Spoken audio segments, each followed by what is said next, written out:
Welcome to the Sacred Arts Academy channel, where we discuss a variety of different paths.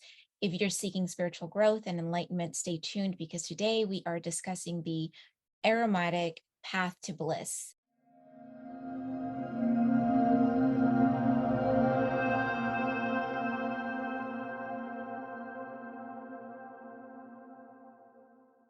Exploring aromatherapy, meditation, and happiness with Amy Anthony.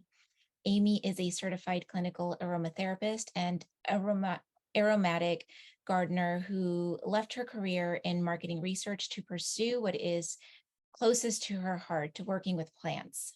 As a certified aromatherapist, aromatherapy educator, herbalist, gardener, certified master composter, and artisanal distiller, Amy is one of New York City's top aromatherapy practitioners. Welcome, Amy. Thank you very much for having me. It's a pleasure to spend time with you and your guests. Likewise. So I feel like a lot of my listeners and a lot of people that I come across in general are at this cross point in their lives where they're trying to get out of their 9 to 5 or trying to find that fulfillment.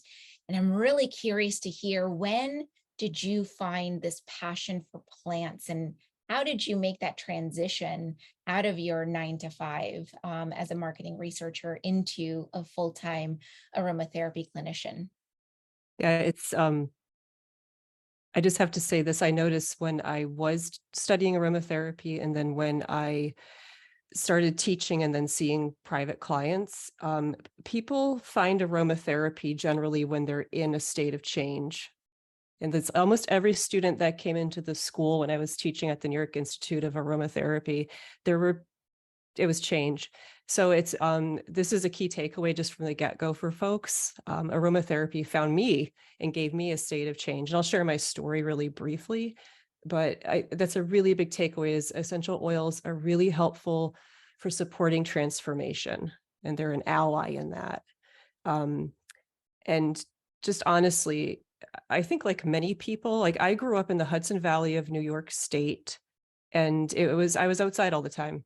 That was me. I was outside. My mom had me weeding. I didn't complain. I loved being outside. That was just a part of our life.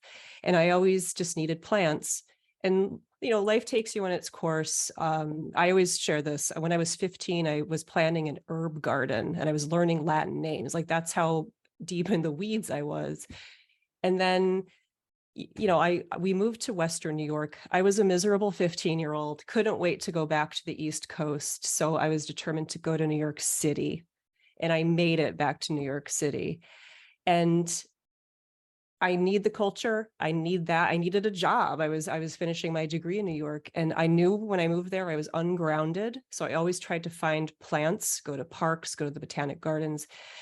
And I needed to be the strong, independent woman and get the job and all that. So you do that. And all that time I'm itching, like, I want to be an herbalist. I want to study herbs. I need to be with plants. And then finally, I just couldn't take it anymore. And I ended up at a very large bank making, 6 figures and all that. And it's just like, I can't do this anymore. And my spouse is an amazing human being. And he was like, okay, quit your job. And I just need to share this, that the essential oils found me, and I didn't wake up to them in this path I was on until like 3 years ago. But what happened is, like, I found an oil, the oil found me, like many people. And then I'm like, what is this? Who are you? It was, I think, eucalyptus to put in my humidifier. I'm like, who are you? I need to know more. And I was just driven to learn more and seek certification. And I couldn't articulate then why. So the crux is, it's like I needed nature. This is a way to connect me to that. And I mentioned the transformation part. Something I just articulated today when I was doing some writing. When I quit my job, I lost my identity. And people will go through this. And I didn't know it at the time. I knew it was hard. It's like I quit my job. That's our identity in the United States. And it took me a little while. And the aromatherapy studying was part of me reclaiming myself and part of me finding that. So I got chills just hearing that, because I feel like a lot of people that I've coached through transitioning, that is one of the pitfalls. And I love that that aromatherapy found you. And it's also kind of like the symbiotic relationship in kind of redefining and reinventing who you are, who you truly are, while you're getting deeper and deeper into the crux of what aromatherapy is. Yeah, I love how you said that. Yeah. Yeah. Can you tell us a little bit about what aromatherapy is? Because I feel like a lot of us think about, different smells, or, it's just a smell. Like, how can Mhm. that change us so profoundly? Can you talk a little bit about that? Of course, I'd love to. And it's a really complex answer. And you started off with one of the key things is we're working with essential oils, 100% genuine, authentic oils. So we could start by saying aromatherapy is not something that smells nice, pretty smells. It's not working with synthetics. It's working with genuine, authentic botanical materials. And we obtain these essential oils by distilling aromatic plants in these specific parts. So I could share with this blend.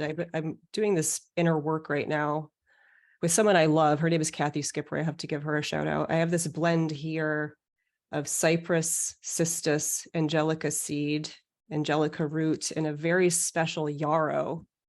And these are really spiritual oils. They're very protective. And I just went off on a tangent there, but essential oils and working with this, we work on these levels of the multi-layer cake. We think of a nice chocolate layer cake. And the initial thing is, oh, that smells nice. I can smell that. And the reason why we can smell these molecules is they're so tiny and volatile. They're gaseous. They evaporate. They go into the air. This is, I like to call it the invisible scent made visible when you look at an oil. And I'm not the only person to say that. But we smell these things and they're so small. Some of these molecules that make up essential oils can penetrate our blood-brain barrier. Some of them, we breathe them in, they go into the bloodstream. We smell them, or like, I like or dislike that. Great. We honor that, but we go deeper. We can go into emotions. When we smell, we're going into olfactory tissues, olfactory bulbs that go right two synapses away from cortical tissue. They touch the amygdala, your fight flight response, your seat of raw emotion. You're like, it's instantaneous. It also works with our hippocampus, memory, retention, and formation.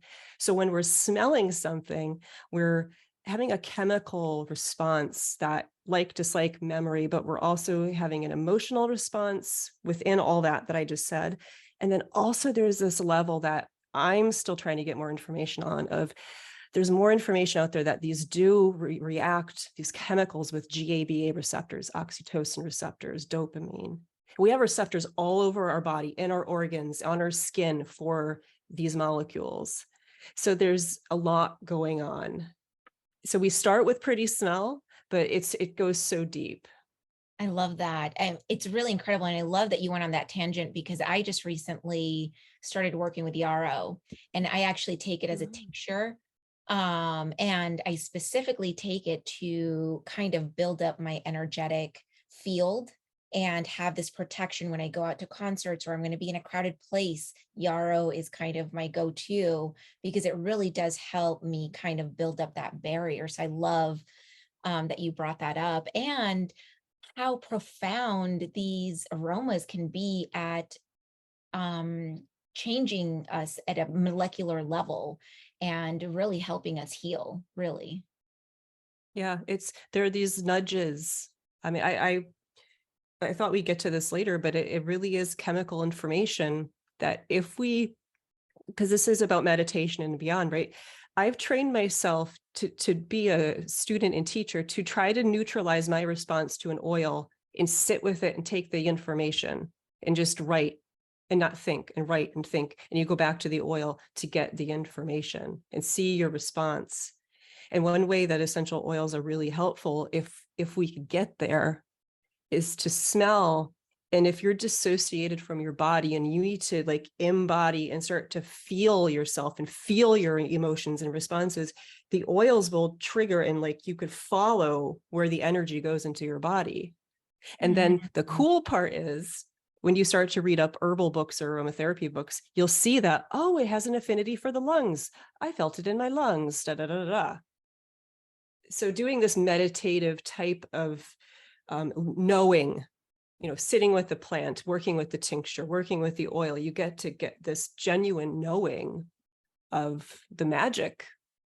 I know, I love that. Is there a specific mindfulness um practice that you have to pick the plant that you're going to work with for any specific time? Like if you're meditating because you're getting ready for a big speech or you're getting ready for a convention or something like that, like what does that practice look like for you? That's a really not tough question, but it's an interesting one because the oils, it's seasonal.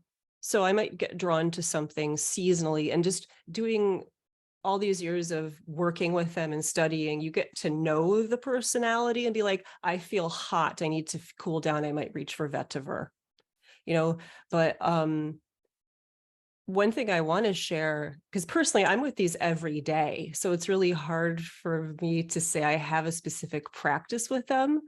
Like my practice is like writing about them and trying to get to know them. But when I'm in session with somebody, and I have a small clients, I see people mostly I prefer in person, and I'm in New York City most of the time. So inviting someone into our home is interesting. But when I'm with someone in session, I have all my knowledge I can sit on, but when I'm with them, I'm actively listening to them and the oils are in front of me. And sometimes an oil will just say hello that I haven't said hi to in like 6 months or a year. And it's just like that person, I need to present that oil to them to see if it belongs. So a lot of it's very intuitive. I love that. Um, yeah, Yeah, and it sounds it's like wild. yeah, and it sounds like your relationship with the plants have also allowed you to tune in even deeper into what someone else might need, let alone you could probably get there faster when you're working on yourself and like, yes, I'm going to work with this plant today, but when Yeah. you're working with somebody else, that relationship with the plant is really important to be able to use that intuition. That's really incredible. Yeah, it's hard. And you know what, I and then words of my herbalist teacher, Jim McDonald, uh you don't always get it right. And when something happens and it's some super transformational, you're like, it worked. Oh my God, yes. And that's the humbleness I think we need, I know we need to have, because you're Yeah. not always going to get it right. And when you see a client, you could say, if this isn't working for you, we can revisit this. Yeah, of Or course. you know what, you can have a blend you make for someone, and we're always changing. Maybe they needed that blend for a month or whatever, and then a year later they come back and they're like, things have changed in my life, and now I'm looking at this. So it's always dynamic. Yeah, of course. Of course. I am also curious to understand, is there a specific role that these aromas play into our emotions? And how can aromatherapy kind of harness that connection to our emotions to promote a positive state of mind? Yeah, I love this question because when I thought about it, because you did share some talking points with me, it really is about the contentment and finding that middle path, right? So to borrow the language of meditation and like Buddhist thought and many sacred traditions, it's my mind's just going off in this little tangent. It's finding that place of not too tight, not too loose, and finding the contentment. Because one of the oils that many people gravitate towards that bring joy to many people, and I think too much, is a citrus. People smell a juicy red mandarin or a sweet orange. In my smile, I'm just like, there, it's good connotations, it's joy, it's brightness, it's working on a memory level, on many levels. And I'm a contrarian, like that's good and that has that place, but sometimes it's good to challenge yourself. Like you're working with yarrow. Yarrow doesn't smell pretty, in quotes. Many people don't like it. So it's really about challenging ourselves. And I don't think people like me to say this. It's about challenging ourselves and saying, let's get beyond the way it smells and take that information. As you're smelling it, how does your body feel? How do you feel when you're sitting with that and not trying to analyze or think? But honestly, like the easy answer is like, go for the citruses, man. Like that will give you sunshine in a bottle. you know. But if you want, like you're working with yarrow, that could be challenging. I was doing a community workshop and I presented, it was on sacred oils, and I had myrrh. And this one woman, she shared, she is from Indian descent, from subcontinent India. And she just couldn't handle the myrrh and didn't want to confront it. It would Mhm. made her uncomfortable. And we all shared, where it was a very open space. And I know myrrh is good. It is for deep excavation of emotions and opening yourself up to rawness and giving that space. And I was like, wow, she retouched something that maybe she can't even articulate. Yeah. So like that's the like that's that deep aromatherapy. Not to discount, like you want to feel a quick pick me up, smell of citrus, go like that's super powerful. I cannot, please don't think I'm trying to, put that down. No, for sure. I mean, for me, when I used to think about aromatherapy, it's like, all right, what's the big deal? And then also I'm very hard of smelling. And so if I Mm. smell something bad, like I know it's really bad. And so when I first started working with yarrow, it was a little bit out there and it was a little bit, I felt really uncomfortable, but I Mm. knew that it would help me. I knew that I was going to get the results that I wanted. And so really leaning into that. So I love that dichotomy of like, yes, aromatherapy can be yummy and it can make your space feel lighter and you can feel calmer, bring in joy and whatnot, but leaning into maybe the smells that aren't as great. For me, eucalyptus is not a great smell Uh, for some mm. reason. And I really leaned into that about a year ago. And as I was leaning into that, it kind of changed for me.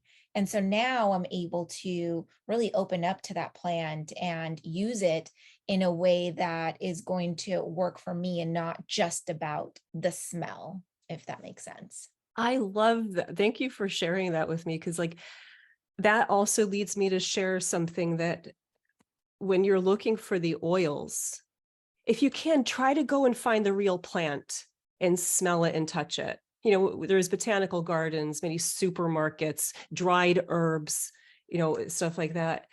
And if you smell the real plant, then you're like, okay, I get that. And then I don't bash things, but I'm going to say, don't go to Walmart and buy oils and think that you're going to get therapy from that.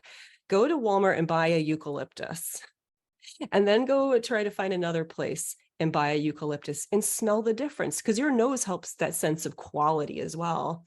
Like, I just have to share, this is hard to get, but I have this wild yarrow from there's people I know, I love them, I talk about them a lot, called Phoebe Aromatics. They're based in Arizona. It's mostly Claire and her husband, but she's the main person in the distillation and stuff. I cried when I first smelled this. It is the most soft, beautiful desert yarrow. It is yarrow, but it's not like anything you ever smelled. And these folks I've harvested with them. They hand harvest and distill, and the utmost care is put in to that, and it comes through. So it's that quality, you know, like really Yeah. trying to take the time. Not everyone has the time to go find distillers and stuff, but they're out there, and um, it's gorgeous. I don't know if they have it in stock now, but I think you would appreciate it. I do think there is something to say about the sacredness and the experience of witnessing and being a part of the harvesting and the process from end to end, because at least you know what went into it and what that process was like, versus going to Walmart and getting a brand name type of essential oil that is probably done in batches of hundreds or whatnot. I do have an appreciation for those micro type of distilleries that happen across the US. Yeah, it's special. There's once you open the door, you'll just start finding these people. I mean, I'm one of them. I distill for the hydrosols. I was just, before our time together, was harvesting German chamomile and to make tea, and chamomile and calendula Oh, to make herbal infused oils. But I have my little garden, and I'm about to harvest clary sage. I'll harvest about a pound, and that's all. And I will obtain a hydrosol. I'll probably do that tomorrow. So it's this just passion and trying to get to know a plant and being with it in all its forms to get the information of the healing information. I love that. I know that one of the talking points was around, looking at the relationship between meditation and happiness. But I'm also curious on, just the relationship between meditation and the plants that we choose. Like, let's say somebody is wanting to come out of depression. How does one go about understanding that relationship and which plant to choose from that?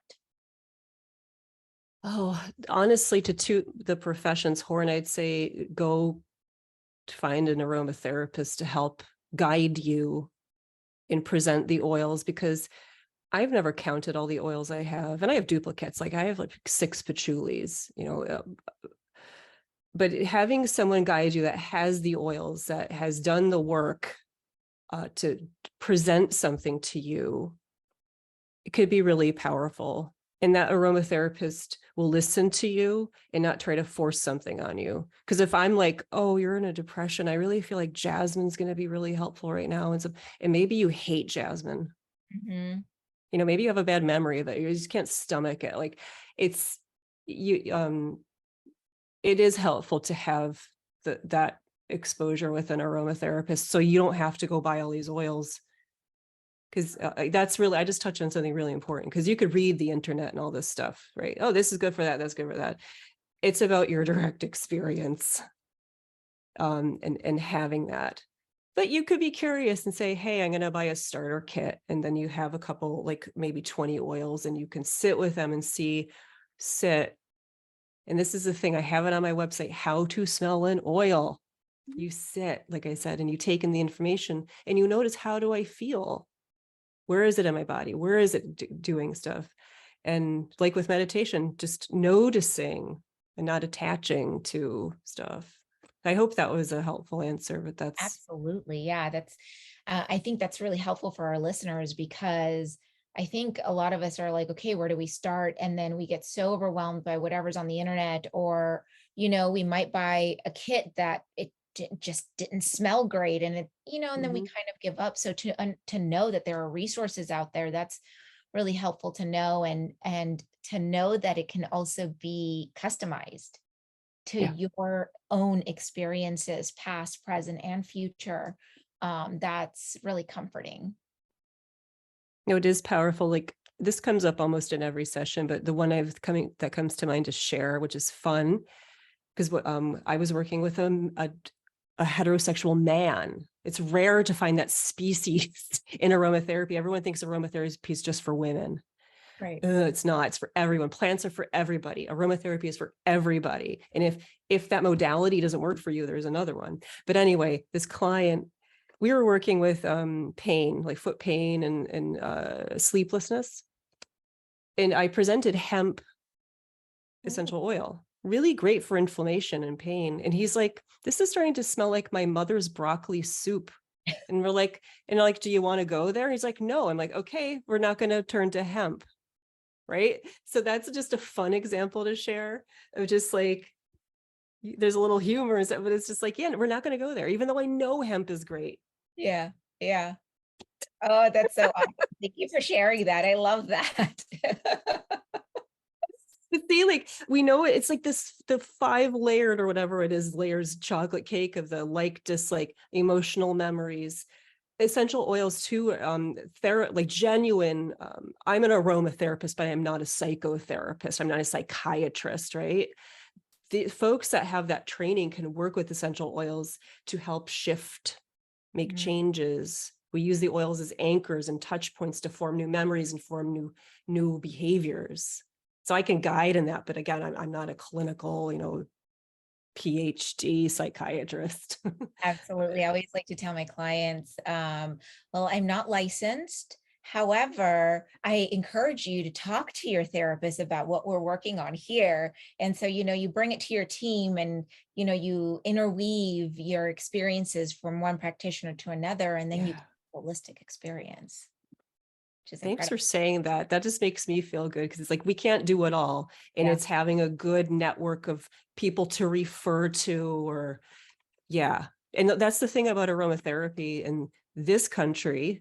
In many countries, we are certified, right? We're not licensed, we're not registered. exactly. Yeah. Yeah. Um, Are there any specific essential oils or blends that you can recommend for people that are just starting off and want to kind of dabble and maybe experiment a little bit and, releasing that stress and coming back into contentment and happiness? Yeah, um we could think of the starter kit, and I like to joke, it's true, but I use it as a joke that we look at uppers, mediators, and downers, and most essential oils are modulators anyway. But you could start to look at, because aromatherapy also can be really physical and work with mental clarity, work with aches and pains and bruising. It's a very mind, body, spirit, holistic animal. But you could look at your uppers, like rosemary is a classic. Get yourself a beautiful rosemary. You can say, hey, I don't love that. Maybe you go to eucalyptus, but these bright, fresh, respiratory support, breath, opening, clarity in there. This is like a lot of the starter kits. You might want to have frankincense in there. It is like you just feel your third eye open. You feel the expansiveness. You breathe differently. I don't have lots of research touch points, but this one sticks with me. There's a doctor that was researching frankincense, and she was finding that certain components work on the TRVP3 pathway in the spinal column, I believe it is, that works with that feeling of like openness, warmth, etc. So like real activity.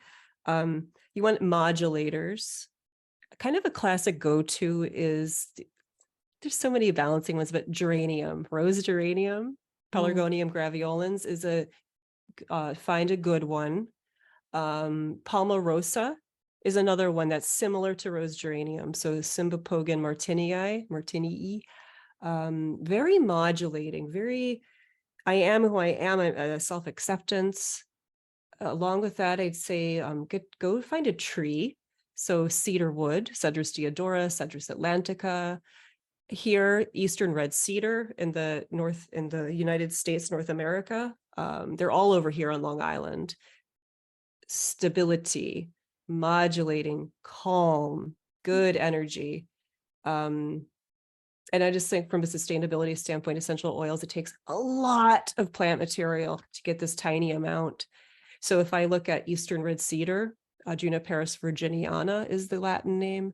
They're pioneer plants. They grow everywhere. They grow in the disrupted landscapes and start to I don't like the word colonize. We don't like that word, right? They start to populate the barren land, and then they're cut down for their heartwood, and you use distill the sawdust. But they're a pioneering plant, so you don't feel so bad about maybe killing them to take them. But we are killing a lot of these plants, right? That's why palmarosa nights, it's a grass. Another one, let's go into the downers now, but not down like depression, but bringing you down and calm. Vetiver, I mentioned before, kind of a classic. There's a lot of clinical work for vetiver supporting you, people with PTSD, for bringing that space. Another downer or modulator to lavender, a good classic lavender. Also lavandin. That's another one that's very modulating. It's a very good modulator.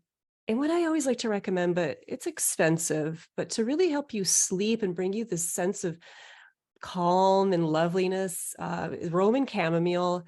And then I have to say, German chamomile, she's a modulator. She's in the middle. Every time I'm with her, it's just, get into a meditative state when I'm harvesting, when I just still.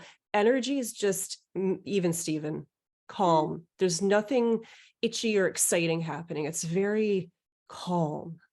And another one I put in there is goldenrod. So I can just keep going on. these all But sound fantastic. And you named a couple that I have in my garden. So I love that.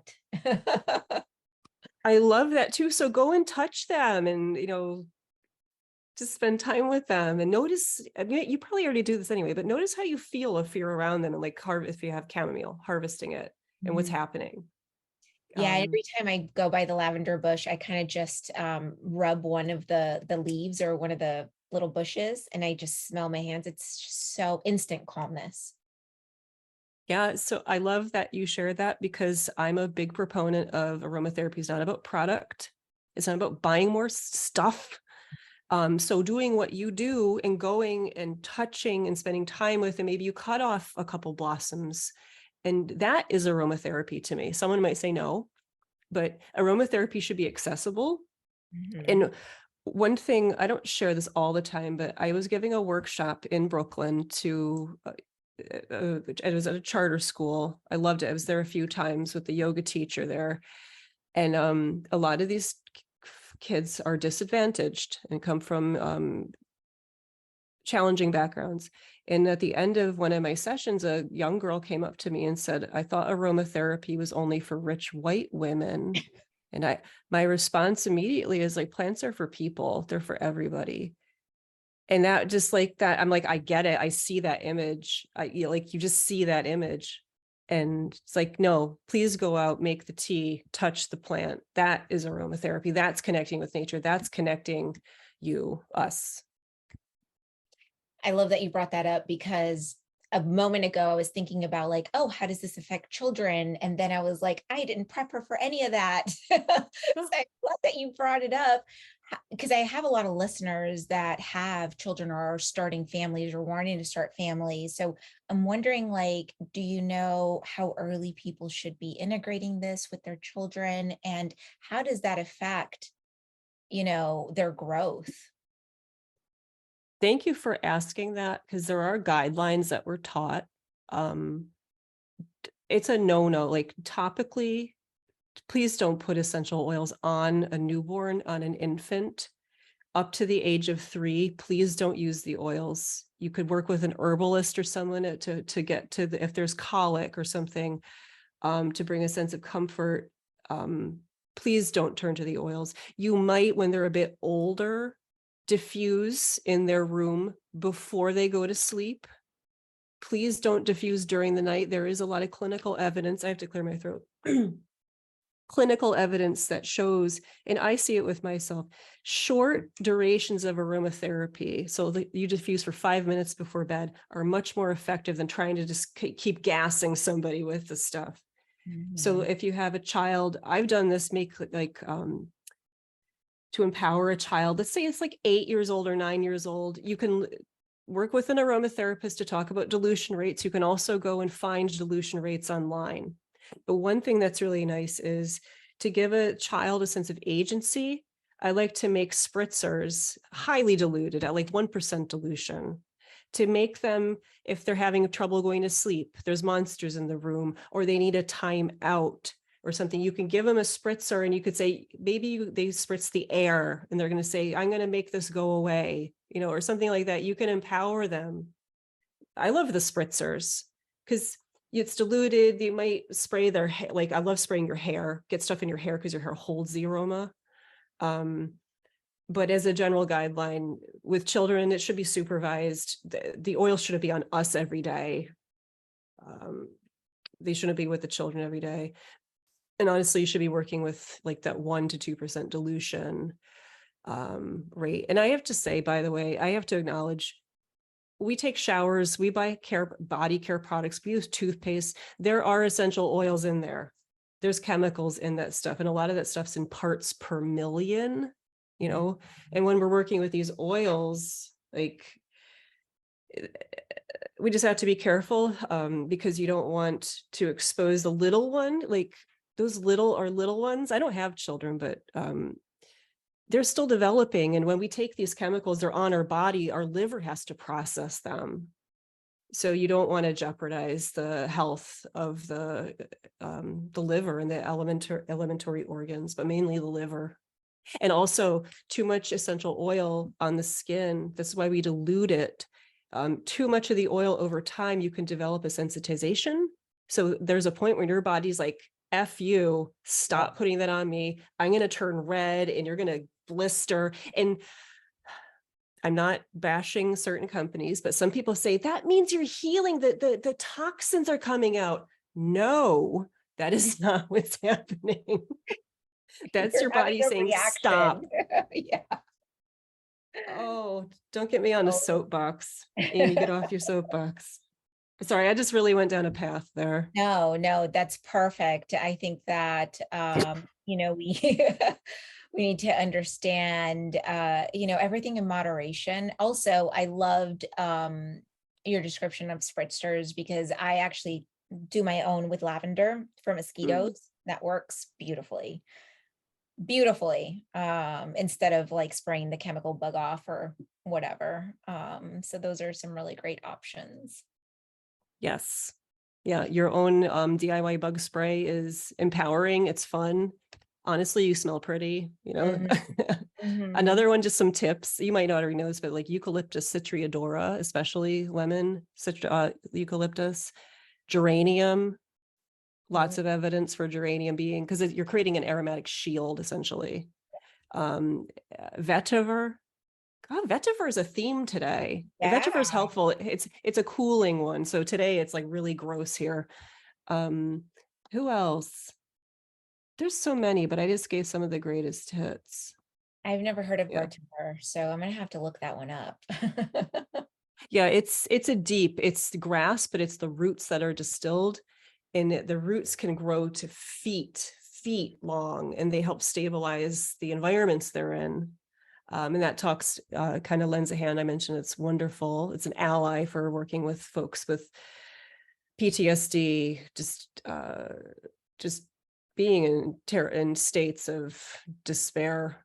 Yeah, Um, that's great. That there's a way to naturally alleviate some of that. You mentioned earlier, some ways that we can activate the aromatherapy in our lives, essential oil being one of them, working directly with the plants and smelling them. What other ways can people kind of activate this type of practice in their lives? this is something, because I think this is a question that you shared with me beforehand. I'm trying to think. Can you repeat that? Like activating. Yeah, how do you personally incorporate like aromatherapy, not just into like meditation, but Yeah. also into your daily routine? So you'd Yeah. mentioned essential oils being one way, having plants that you grow yourself in the garden and harvesting and whatnot. What are some other Mm. ways that people can activate aromatherapy within their lives? One of my favorite is tea, making a herbal tisane, or having that botanical material, making that tea, sitting with it. I'm a huge fan of cold brew aromatic teas, soaked overnight, countertop or in the fridge. Another one that I just love doing. For years, I've been a part of we don't call it a soup kitchen, but we call it the common table. And for a couple of years now, I've been making the soups. So of course I'm like, they have to be good and have herbs. And I'll always put my herbs in a pot on the side. Because like if you use bay leaves, they're really sharp. That's why you don't eat them, because they can be really disruptive to your tissues inside. So you want to not put the bay leaf in. So I started to make a tea on the side of the soup and then incorporate the tea into the soup at the end. So I just let it do a nice simmer, and then take it off the heat. Oh my gosh. Who here, like listeners, have you done a facial steam with, let's say, in a spa or eucalyptus? When you take the lid off of that pot that's been steeping for an hour, of not on the heat, it's a super low heat, then take it off for a while. If you have bay leaves in there, or cloves, cinnamon, thyme, marjoram, rosemary, like it is heaven. It is absolute heaven when you lift that lid off and your face lights up without even thinking of it. And I was like, everyone come over here and smell this. And it's just so exciting. It really is. It makes me think of the simmer pots, you do over the holidays. I like to put like in water, I'll put orange and clove and cinnamon, and it just makes the house smell so delicious. And every now and again, I'll do a brew of rosemary to, when I shower, I put it over my head to help my hair grow. But it fills the house with like this beautiful aroma. My husband always knows when I'm making it because it just smells so delicious. Yeah, so that is more aromatherapy in your daily life. And like, we don't want to have these oils in our daily lives, like on us all the time and slathering. And you're like, I have a bottle. If you can just imagine me, our your lovely listeners, just I have cystis here. Just like I'm like, pretending it's going in my mouth. No, right? We could cook with the herbs, and that's bringing us health benefits like beyond belief. A lot of these essential oils are antioxidant. They're more effective when we're eating the actual herb for that sense. So we're getting a lot there. But that's really what I'd say aromatherapy. We touched the gardening, touching stuff, getting out there, drinking your teas, incorporating the herbs into cooking. Please don't, it's like essential oils, please don't use in cooking unless it's special, Yeah. because just there's a thing about the essential oils that it takes so much plant material to obtain that little bit of oil. There's a respect for the plant, respect for sustainability. And something I really would like to share is plants don't produce these essences all the time, and they produce them at certain times of the day, certain times of the year, different growth states. And essential oils are like not even a percent of the whole plant. It's like such a minuscule part of the plant, and they produce these special secondary metabolites, they're called. And most of these aromatic plants will sequester these chemicals and keep them sequestered. That's why you touch the lavender, you're crushing these trichomes, they're called. You're bursting those open. That plant's so smart. It's like, I need to contain this. That's how powerful this is. It takes so much energy for that plant to be like, I'm not going to grow roots right now. I need to produce some of these terpenes so I can help repair this wound that this rabbit just gave me. Mhm. It's Oh. it's it's cool. It's really cool stuff. It's so magical. I love it. So I'm really curious. You harvest your own plants, you're creating teas. Can you tell our listeners a little bit about what your offerings are and how they can find you? Oh, thank you. So my offerings, I've really tried to navigate my business. So I went from being a teacher at a school. The school unfortunately closed. And then it's suddenly like, oh, I really like doing this. What can I do?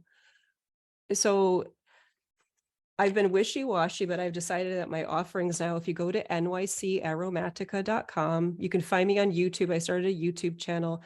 I have articles if you want to get to know like Ilan or Palmarosa. I'm slowly putting my articles up on like getting to know a plant. I also have plant talk videos where I'm here at my house and I'll be next to the plant.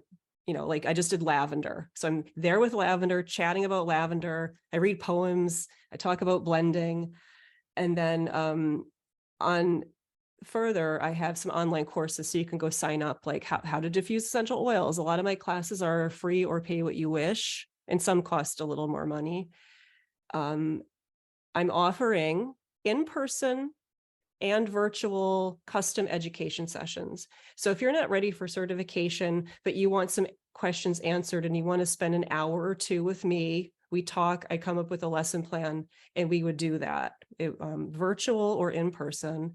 And then also I give sessions. So this is all on my website, but my sessions, if you see me in person, you get tea, we have a foot soak, a diffuser session. I make you a product and I hand give it to you in 5 days.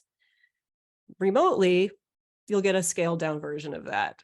But I do offer that. So I love teaching, I love sharing, and I love connecting with people. So I'm like, is she all over the place? But it's just finding like Oh. what works for your business, right? Because I see this stuff change. I've seen it in classes, I see it in workshops. You see the molecules interacting with people, and it's powerful, but the thing about aromatherapy is you have to pay attention, like with meditation. Like, you have to pay attention to your responses, just not put it on and go on with your life. It's Hmm. about being like, oh, I've been working with yarrow for a few days. Like, what's going on there? Like I feel a little different, or Right. Yeah. Mindfulness is a huge part of this. It's what it sounds like. yeah, to be really actively engaged with that. So like if someone's really curious, you could go. I'm doing it every month. This took me 2 years to work on my podcast. It's quite a niche podcast. It's aromatherapy based, but I have something called Luna Aroma. And I started to do this. It was a personal journey to live by the moon, by each new moon, and think of intentions and pair an essential oil and think about that lunar theme, seasonally, what's happening. I have a guided meditation that I do. I do this each new moon for this year. I'm sharing this because this is a way for people to find a way to connect with an oil. If you need a little help, I guide you. I give a suggestion for an oil. It's that it is that sitting and connecting. Yeah. I love that. I mean, I work with the moon. We do new moon rituals. So that's really great that you have that out there and, people that are practicing new moon rituals or are getting into that habit of setting those intentions, pairing that aromatherapy that you're putting out there is a beautiful way to add to those practices. Yeah, thank you. I hope so, because it's really was a really meaningful project to me. I for years thought, see, this is the thing, thinking about something and not doing it. So I thought about lunar stuff for years. And then you know what? I gave myself permission to stop reading other people's material. And I started to sit and look out my window and be like, what's happening? And consulting some resources. I'm like, Amy, what's going on around you? And I'm like, oh, guess what? I'm going to pair an oil with this. But I was so excited, Jesse. I gave myself permission to listen to myself. Oh, And how out of that came empowering my is Luna that? Aroma, which is like, it's such a personal project that I love. Yeah. Yeah, it sounds super empowering. I love it. Oh, I can't wait to check it out. Um, where can people find you on social? Oh, thank you. I, I'm pretty good about I'm all NYC Aromatica. So thanks for asking. I'm on Instagram. You'll just basically see pictures of the garden and stuff like that. Um, but yeah, and then my YouTube channel I just started because I wanted to put my plant talk videos up there to get them out there. That's so cool. I can't wait to check it out. Is there anything else that we maybe didn't cover that would be really great for our listeners to know about? I think I did jot some notes down, but I think we covered so much. We did. Um, I learned so yeah, much. we did. We really touched on so much. Um, yeah, one of my takeaways was just really that if I just could read my notes, if that's okay. Like we said, smelling and paying attention helps us wake up and brings us to the present. That's something I don't think we actually touched on. And if we train our mind and don't fall into narrative. So when we're working with the plant medicine, even if it's your tincture, the yarrow, it's about not associating your emotions to it or making the narrative about it. It's about what's happening to me now and paying attention. And then we touched on this, but I wrote, find an oil or blend that resonates with you. It might take you some time, that brings calm, but not elation or too down. And sit with it daily for 3 to 5 minutes and for 7 days. You could do 14 days. It's fine. If you want to change a habit, do it for 21 days, right? Take notes. Don't think about those notes. Jot it down and observe your body and mind. And that's the biggest gift you can give yourself to the connection with the oils. Oh, I am definitely going to do that. I'm constantly trying to find new smells and new ways to connect with Mother Earth. Mm. And I think aromatherapy is a wonderful way to do that, because I feel like anytime whenever I used to think about aromatherapy, I would always think about, the distillers or essential oils and whatnot. I never really put it together with the plants, which makes sense. Mm. But I really love our conversation because there's a lot for me to think about here. And it sounds like you have some really great resources that we can go out and check out. I love it. Thank you so much. And like part of my journey was this that I shared at the beginning. It is that connection. It's finding that connection. It is getting us back to nature. And so many of us, look what we do to ourselves now. We're on the phone, on the computer, willingly. And it is a way. It's just another way to try to get back out there into the world. And know that it's not just about us, right? It's like you said, it's the plants. It's part of the whole picture. So Absolutely. Absolutely. Well, thank you so much for coming on today and sharing all of your wisdom with us. I look forward to continuing to stay in touch on social, and we will also check out your resources. Thank you to all of thank our listeners and everybody watching on YouTube for joining us today. And all of the links are down below if you want to follow Amy and check out her website.